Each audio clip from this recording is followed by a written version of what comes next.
හරි. අපි කවුරුත් කැමතිනේ දියුණු වෙන්න සාර්ථක වෙන්න. ඒත් ඇත්තටම තෘප්තිමත් ජීවිතයක් කියන්නේ මොකක්ද? පුදුමයි වගේ හිතුණට මේකට උත්තරේ අවුරුදු දහස් ගානකට කලින් බුදුදහමේ ඉගැන්වීම්වල තියෙනවා. ඉතින් අද අපි බලමු මේ පරණ ප්‍රඥාව අපි මේ නූතන ජීවිතවලට කොහොමද ගලපගන්නේ කියලා. ඇත්තටම මේ ප්‍රශ්නේ අපිට හරිම හුරු පුරුදුයි නේද? සතුටින් ජීවත් වෙන්නේ කොහොමද? හොඟ සමාජයක් හදන්නේ කොහොමද? හිතන්නකෝ මේ ප්‍රශ්න දෙකටම එකම උත්තරයක් තියෙනවා කිව්වොත් බෞද්ධ ඉගැන්වීම් ඇතුලේ අපිට ඒකට පැහැදිලි රාමුවක් හම්බ වෙනවා. මේ සම්පූර්ණ කතාවෙම හරය තමයි මේ වචනේ උභයාර්ථය. මේක pāli වචනයක් වුණාට අදහස හරිම සරලයි. ඒ කියන්නේ දෙආකාරයක යහපත. අපි බලමු මේ සරල වචනේ පිටිපස්සේ තියෙන ගැඹුරු කතාව මොකක්ද කියලා. මෙතන තියෙන වැදගත්ම කාරණේ තමයි මේක මමද නැත්නම් අනිත්‍යද කියන තෝරා ගැනීමක් නෙවෙයි. නූතන ලෝකයේ අපිට හැමතිස්සෙම කියන්නේ Taman ගැන විතරක් හිතන්න කියලානේ. ඒත් බුදුදහම කියන්නේ ඊට හාත්පසින් වෙනස් කතාවක්. ඒ කියන්නේ සැබෑ සාර්ථකත්වය කියන්නේ Tamanගේ යහපතයි අනුන්ගේ යහපතයි දෙකම එකට ගොඩනගන එක.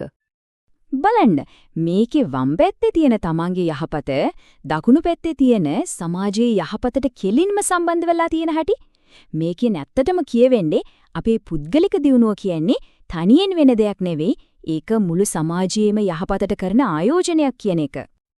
හොඳයි. එහෙනම් මේ ද්විත්ව යහපත, ඒ කියන්නේ උභයාර්ථයේ ප්‍රායෝගිකව අපි ගොඩනගා ගන්නේ කොහොමද? අපි දැන් බලමු ඒකට තියෙන නිශ්චිත පාඩම මොකක්ද කියලා. මේ සූත්‍ර ධර්ම ටික හරියට අපේ ජීවිතේ හදාගන්න ඕන ටූල් කිට් එකක් වගේ. උදාහරණයක් විදිහට මංගල සූත්‍රයෙන් අපිට ස්ථාවර ජීවිතයකට අඩිතාලම දාගන්න හැටි කියලා දෙනවා. මෙත සූත්‍රයෙන් අපේ හිතවත්කම් සම්බන්ධතා ශක්තිමත් කරගන්නේ කොහොමද කියලා පෙන්නනවා. ඒ වගේම ව්‍යග්ගපජ්ජ සූත්‍රයෙන් ආර්ථික වශයෙන් දියුණු වෙන්න ප්‍රායෝගික උපදෙස් ගොඩක් දෙනවා. දැන් අපි බලමු හරිම ප්‍රායෝගික සංකල්පයක්. සිංහාලෝවාද සූත්‍රයේ එන මේ ඉගැන්වීම හරියට අපේ ජීවිතයේ ඉන්න හැම කෙනෙක් එක්කම සම්බන්ධතා පවත්ව ගන්න උන විදිහ පෙන්වන මැප් එකක් වගේ. Tamanගේ සමාජ සහ වෘත්තීය පරිසරය පෝෂණය කරන්නේ කොහොමද කියලා පැහැදිලි සැලැස්මක්ම මේකෙන් ලැබෙනවා. මේක නූතන විදියට තේරුම් ගත්තොත් මේ කියන්නේ අපේ ජීවිතේ විවිධ පැති නියෝජනය කරන අය ගැන. අපේ දෙමව්පියෝ, ගුරුවරු, පවුලේ අය, යාළුවෝ, අපිත් එක්ක වැඩ කරන අය, සහ අපිට ආධ්‍යාත්මිකව මඟ පෙන්වන අය මේ හැම කෙනෙක්ටම තියෙන වගකීම් හරියටම ඉටු කරන එක තමයි දියුණුවේ නියම රහස. හොඳයි. යහපතට පාරක් තියනවා වගේම පරිහානියටත් පාරක් තියෙනවා. දැන් අපි කතා කරන්න යන්නේ ඒ අනිත් පැත්ත ගැන.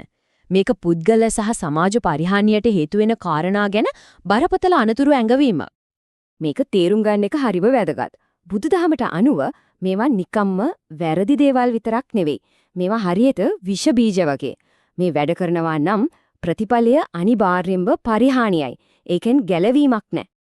මේ වගුව හරියට අනතුරු ඇඟවීමේ පද්ධතියක් වගේ නේද?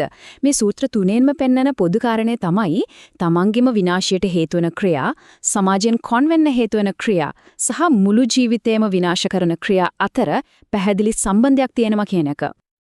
එහෙනම් අපි දැන් මේ එකිනෙකට පරස්පර පාරවල් දෙක එකට අරගෙන බලමු. යහපතට සහ පරිහානියට යන මේ මාර්ග දෙක අදටත් අපි ඉස්සරහා තියෙන සදාකාලික තෝරා ගැනීමක්. අන්තිමට මුළු කතාවම මේකින් සාරාංශ වෙනවා. තෝරා ගැනීම තියෙන්නේ සම්පූර්ණයෙන්ම අපේ අතේ. එකපාරක් යන්නේ එළියට, දියුණුවට සහ සමෘද්ධියට. අනිත් පාරේ අවසානයේ තියෙන අඳුර, පිරිහීම සහ විනාශයයි.